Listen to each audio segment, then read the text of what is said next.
मेरे साथ धर्मेंद्र दिल्ली से कॉलर जुड़ चुके हैं, उनके पास जाऊंगा, लेकिन डॉक्टर राहुल जो कि नीट यूजी एस्पिरेंट भी है, एनटीए की भूमिका क्या सबसे ज्यादा सवालों के घेरे में?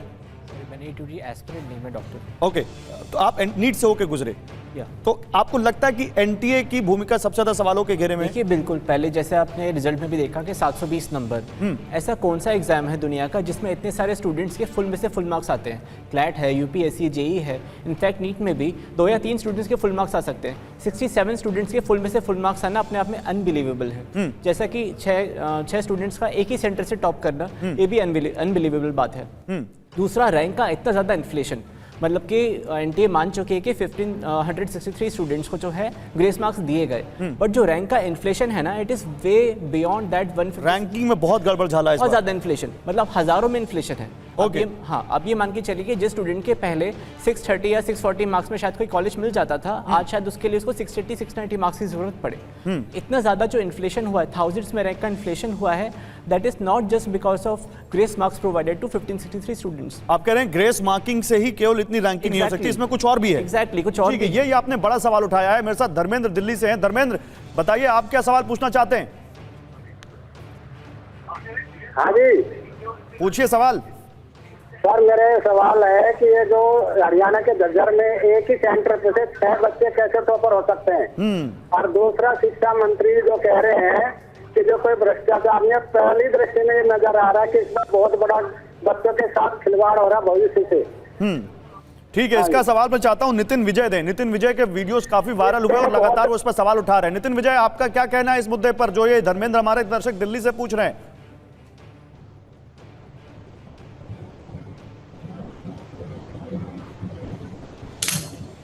नितिन, आप तक मेरी आवाज आ रही है? लगता नितिन तक आवाज नहीं जा रही। तो आप क्या कहना चाहेंगे सर, बोलिए। देखिए, इस बारे में हर आदमी एक ही बात कर रहा है और टॉपर्स की कर रहा है। हर बच्चा टॉपर नहीं है सर। ये टॉपर का गेम दिखा के गेम कुछ और चल रहा है। ये एक्चुअली टॉपर का गेम ही नहीं है। हम अपने मुद्दे को भटका रहे हैं। अभी एक मुद्दा और भटका दिया। आज सरकार ने आके कह दिया 1563 बच्चों के घर में आग लग गई थी और पीछे 15,000 इलीगल मकान बना दिए। जरा मेरी बात को ध्यान से समझना, मैं कुछ अलग कह रहा हूं। जो नॉर्मल सब बोल रहे हैं मैं वो नहीं बोल रहा हूं। देखिए क्या चल रहा है। ये सारा गेम उन बच्चों को धकेलने का है जो बच्चे 570 से और 670 के बीच में हैं। ये उन बच्चों का गेम नहीं है जो 720 लेके बैठे हैं। वो 720 लाएंगे, 710 लाएंगे, 685 लाएंगे। उन बच्चों का क्या होगा जो 570 लेके बैठे हैं? पिछली बार तक 570, 580, 590 वाले को होप रहती थी कि हिंदुस्तान के किसी कॉर्नर में गवर्नमेंट मेडिकल कॉलेज मिलेगा। 600 वाले को बहुत होप होती थी। आज क्या है? आज तो 660 वाला भी सोच रहा है। इस रैंकिंग के हिसाब से उनको क्या मिलेगा? ये मैं गेम बताता हूं आपको क्या है।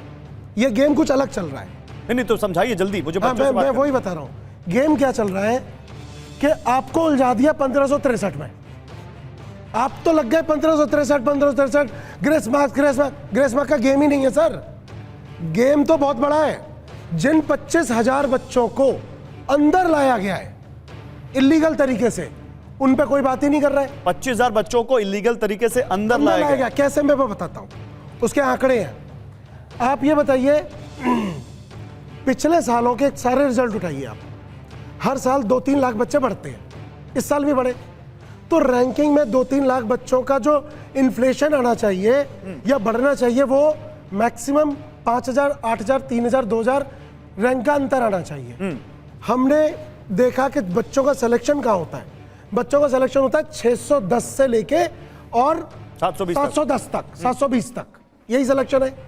इन्होंने क्या करा, जो इलीगल तरीके से बच्चे बीच में बिठाए गए वो इसी रेंज में बिठाए गए। तो सारा इन्फ्लेशन इस वाले ब्रैकेट में हुआ। मतलब 2023 में जो बच्चे 610 से 670, 610 से 710 तक थे या 720 तक थे, उनकी संख्या 15,000 थी। इस बार कितनी है? 58,000 सर। ओके। आप समझिए गेम को। ठीक है, ये आपने बड़ा यहाँ पर एक मुद्दा उठाया, इस पर भी बात करेंगे। मैं आ रहा हूँ 500 पिछले साल, डॉक्टर रावल, मैं आ रहा हूँ पिछले साल, मैं आ रहा हूँ, इस पर बात करेंगे। आप सभी कॉलर से अनुरोध है, अगर आपको अपना मुद्दा उठाना है, हमने अपना मंच दिया है, लेकिन अगर आप ऐसे आपत्तिजनक शब्दों का इस्तेमाल करेंगे, अभद्र शब्दों का इस्तेमाल करेंगे, तो आप ये मौका खो देंगे। बिल्कुल नहीं, कतई नहीं, किसी कीमत पर यह बर्दाश्त नहीं किया जाएगा। लेकिन अब छात्रों के पास चलते हैं। आप लोग बताइए, कौन क्या पूछना चाह रहा है, बताइए क्या है आपका सवाल। हेलो सर, जैसे कि मैंने पिछले साल तक नीट की तैयारी की थी, तो क्या ऐसा पॉसिबल है कि पिछले साल तक भी ग्रेस मार्क्स मिले हों और हमें ये पब्लिक डोमेन में आया ना हो? क्या नाम है आपका? जी, मेरा नाम माधव जी है। आपने पिछले साल नीट की तैयारी की थी, कहाँ से आते हैं आप? मैं बिहार से आता हूँ। और पिछले साल क्या रहा रिजल्ट आपका? सर, मेरा 457 मार्क्स थे। तो क्या ऐसा हो सकता है कि और भी बच्चों के जो कि 510 520 वाले होंगे, उन्हें ग्रेस मार्क्स देकर गवर्नमेंट मेडिकल कॉलेज में बिठा दिया गया हो? ठीक है, डॉक्टर राहुल चावला, आप इसका जवाब देना चाहेंगे सर? जी, बोलिए सर। बिल्कुल सही बात है। पहली बार ये पब्लिक डोमेन में आया है। जैसा अभी मेरे साथ में आशुतोष सर ने बताया कि यस, ये गेम वहाँ पे नहीं है, टॉपर में नहीं है। पहले तो ये क्लियर करना है कि आपने किस बेस पे ग्रेस मार्क्स दिए और किस बेस पे आपने वापस ले लिया। या तो आप पहले गलत थे जब दिया था, या तो आप अभी गलत है, पहला पॉइंट।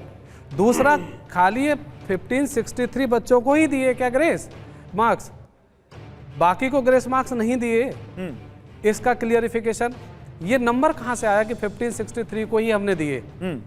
क्या वो 6 सेंटर जहाँ भी बताए गए हैं उस पर इतने ही बच्चों ने दिया? क्या और सेंटर पे ऐसा डिले नहीं हुआ?